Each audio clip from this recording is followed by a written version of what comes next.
Hello everyone, welcome back to a new blog. Good morning সবাইকে। এখন বাজছে মোটামুটি 9:30 মতো, আর আমি দেখো রেডি হয়ে গেছি এখানে। আজ আমি আর মা দুজনে একটু দিদির বাড়ি ঘুরতে যাব, যেহেতু অনেকদিন ঘুরতে যাওয়া হয় না, আর আমার টিউশন খুব একটা বেশি দিন তো ছুটি থাকে না। তো আজকে বৃহস্পতিবারের দিনটাই এমন একটা দিন যেদিন কি হয়, আমার টিউশনটা সকালে আর বিকালে থাকে না, শুধুমাত্র সন্ধ্যার যে টিউশনটা আমি পড়াই ওটাই থাকে একমাত্র। তো যার জন্য দিদি আমাকে কি বললো, দিদি আমাকে বলে তাহলে চলে আয় আমাদের বাড়িতে। কালকে বলেছিল আমাকে যদিও যেতে, কালকে আমি যাইনি, কালকে যেহেতু টিউশন পড়ানো ছিল। তো তার জন্য আমি ঠিক করলাম যে তাহলে আজকে যাই। আজকে বৃহস্পতিবার যেহেতু আমার সকালে বা বিকালে কখনোই পড়ানো নেই। তো এখন মোটামুটি 9:30 বেজে গেছে, এই টাইমেই যাবো দিদির বাড়ি, কারণ মা গিয়ে ওখানে আবার রান্নাবান্না করবে। আজকে মায়ের বৃহস্পতিবারের পুজো ছিল, মা পুজো করলো, ওই জন্য যেতে একটু দেরি হয়ে গেল।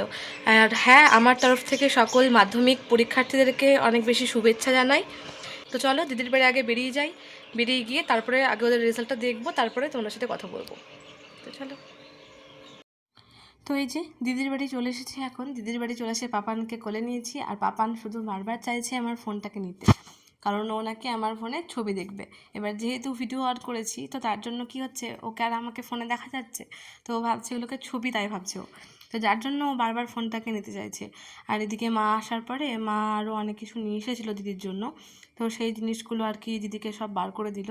এখানে বড়ি, তারপরে ডাল, ডিম, সবজি, এরকম কিছু কিছু ছিল যেগুলো আমাদের নিজেদের বাড়ির। তো এখানে দিদিও ব্লগ স্টার্ট করে দিয়েছে।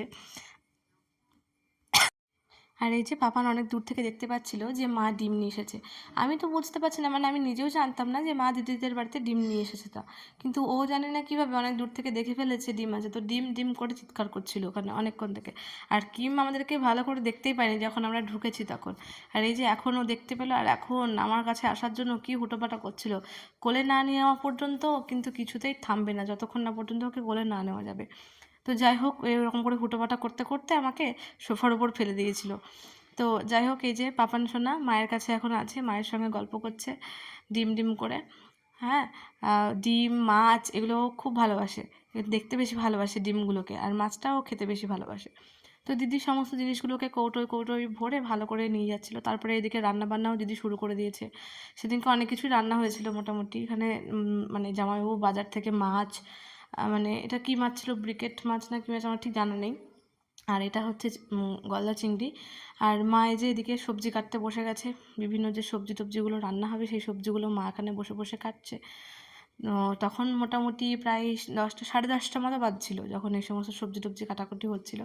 তারপরে আবার 11 সাড়ে 11টার দিক করে আমি আর মা দুজন মিলে একটু ওপরে গেলাম। ওই যে কিছুদিন ধরে দেখছিলাম যে ট্রেন্ডিংয়ে চলছিল যে রোদে ডিম ভাজার ব্যাপারটা, তো ওটাই করতে গেছিলাম। তারপরে এসে স্নান করে দিদি বললো একটু পুজো কর, তো পুজো করলাম। দিয়ে পুজো করে এই যে এখন আমি বসে আছি। একটু এত গরম লাগছিল, এবার ওপরের ঘরে বেশি গরম লাগে, এবার আমাদের এই বাড়িতে নিচের ঘরে থাকি তো গরমটা কম লাগে। আর এখানে এই যে খাবার দাবার বেরিয়ে দিয়েছে, দিদি আমাকে প্রচুর ভাত দিয়ে দিয়েছে। দিদি তো জানে না যে এতগুলো ভাত আমি খাই কি খাই না, তো অনেক বেশি ভাত দিয়ে দিয়েছে। এখানে কলার একটা কি তরকারি ছিল, তারপরে উচ্ছে ভাজা, গলদা চিংড়ির মালাইকারি, তারপরে আর একটা সবজি ছিল, এই যে দই দিয়ে গেল। এত কিছু খাওয়া আমার পক্ষে সম্ভব না। তো যাই হোক, আমার ব্লগটা এখানেই শেষ করছি। ভিডিওটা ভালো লাগলে অবশ্যই চ্যানেলটিকে সাবস্ক্রাইব করে চ্যানেলটির পাশে থেকো। আজকের মতো ব্লগটা এখানে শেষ করছি, টাটা।